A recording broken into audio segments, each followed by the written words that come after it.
there we see a very happy family group there on the grass as we look forward to the next race action here at Mallory Park, the Alto Digital Thundersport GP2s. Steve. Next up, it is the GP2 and Mini Twin Cup race. You can see here Connor Tagg on pole position. He'll be looking to add to a win that he got yesterday here at Mallory Park. Track temperature has risen slightly now, and Josh Daly's back on the grid. Unfortunately, he had some problems, so has had to make an engine change. We'll see how he fares up. Rick Ballerini looking for 2 wins out of 2. He doesn't like these pesky whippersnappers there that he's around, and one of them's right next to him, Liam Shelcock, rounding off the front row. Yes, thanks, Steve. Liam has a long way to travel down from Oban of Scotland. I think his family run a holiday in a caravan park, motorhome park. Yes, he travels a long way for his racing, Liam. Away they run, and this time Connor Tagg just getting the better of Rick Ballerini. Alto Digital on the GP2s, but look at Ballerini in that inside line. And, well, I think game plan A1 again, Steve. Get out the front and get away.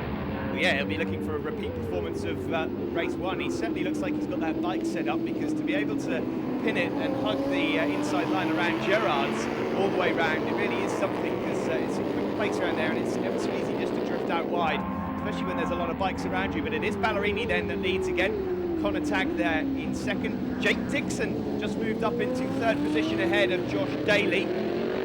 Yep, Josh just getting muscled out of it there, but good to see him getting out there to race, as you say, all sorts of problems, mechanical problems from earlier, but he's slotted in there in fourth place just ahead of Ian Popplewell. And there we see number 5, Lee Hutchinson.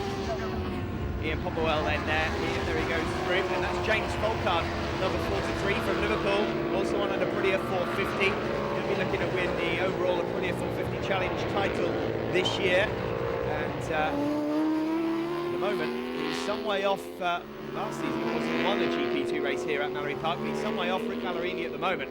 Connor Tagg and Jake Dixon doing their best to keep on. Very impressed with Jake Dixon. He's made the transition from a 125 Aprilia to a 450 look pretty easy there, and I think, well, after a few rounds we may well see him picking up 1 or 2 winners' trophies. Yes, it's one of the stories at the end of last season, and it's continued at the beginning of this, hasn't it, Steve? A lot of the young riders making really good transitions from their super team junior careers, as it were, onto the bigger bikes. And it has to be said that Josh Daly had a few performances at the end of last year on that rather smartly turned out 400. I mean, that does look like a splendid piece of machinery, and good to see him getting a decent run this afternoon. Yes, it is a nice bike that Josh has got. It's never been quite as quick as it's going at the moment, I have to admit, but Rick Ballerini at the moment untroubled at the front, which surprises me. Connor Tagg is just reading him in a little bit now. He's starting to get a few laps under his belt. He's obviously feeling confident in these drier conditions. Yep, there's still Josh Daly. His head down, working hard, but Connor, I think he's looking very good already this season. He is a steady rider. He's not one that chucks it at the scenery that often, and he has the ability, particularly in qualifying, to pull out really quick laps. So it'll be a great year for Tagg, as you can see. There, Lee Hutchinson still working hard. The Mini Twin. Yeah, just saw shots of Chris Harrison and Dave Palfreman as well. But Connor Tagg is closing up now on Rick Ballerini. He's running out of laps to try and win this one, but considering it was a 12-second lead last race, it's not quite the same this time around. Yeah, about the only thing Connor can hope for is a mistake, but Rick Ballerini has been round a few times and round a few circuits and round a few championships. He is not the sort of rider who makes mistakes. The mechanicals may go against him, but the rider will go on forever. Here he goes, and chased across the line onto the last lap by Connor Tagg goes Rick Ballerini. Well, this is going to be interesting now to see if Connor Tagg can get the drive out of Stevie Straight and have a look into Edwin, as he can't.